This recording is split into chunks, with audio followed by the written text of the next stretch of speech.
So கோவையில் அண்ணாமலை களமிறக்கப்பட்டதன் மூலமாக கோவை வந்து இந்தியா முழுவதும் கவனிக்கப்படும் ஒரு தொகுதியாக மாறி இருக்கு. இப்படிப்பட்ட ஒரு ஸ்டார் கேண்டிடேட்டை வெற்றி பெறுவதன் மூலமாக இது கோவைக்கு பல்வேறு வகையில் நன்மை தரும் அப்படின்னு சொல்லி பிஜேபி பிரச்சாரம் பண்றாங்க. இதை பத்தி உங்க கருத்து?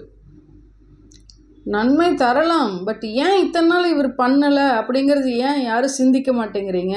இவர் நினச்சிருந்தா நிர்மலா சீதாராமன் அவர்களை சென்று சந்தித்திருக்கலாம், நம்ம பிரச்சனையெல்லாம் சொல்லியிருக்கலாம், ஜிஎஸ்டிக்கு ஒரு கமிட்டி அமைச்சிருக்கலாம், என்னென்ன இஷ்யூஸ் இருக்குங்கிற கலெக்ட் பண்ணியிருக்கலாம். எத்தனையோ வேரிட் இண்டஸ்ட்ரீஸ் இருக்கும், நிறைய செக்டர் இருக்கிறோம். டெக்ஸ்டைல் பிரச்சனையை கொண்டு போய் நம்ம பங்களாதேஷெல்லாம் நம்மளை முந்தி கொண்டு செல்கிறது. ஆனால் நம்ம வந்து பின்தங்கிட்டோம். அந்த டெக்ஸ்டைல் பிரச்சனையை டெக்ஸ்டைல் மினிஸ்ட்ரியில் சொல்லி பேசி ஏதாவது வாங்கி பண்ணியிருக்கலாம். காமர்ஸ் மினிஸ்ட்ரியில் பாலிசி சேஞ்சஸ் கொண்டு வந்திருக்கலாம். எங்களுக்கு வந்து ரா மெட்டீரியல் ப்ரைஸ் 80% ஏறினப்போ நாங்கள்லாம் ரோட்டில் போராட்டம் பண்ணப்போ அண்ணாமலை எங்கிருந்தார்?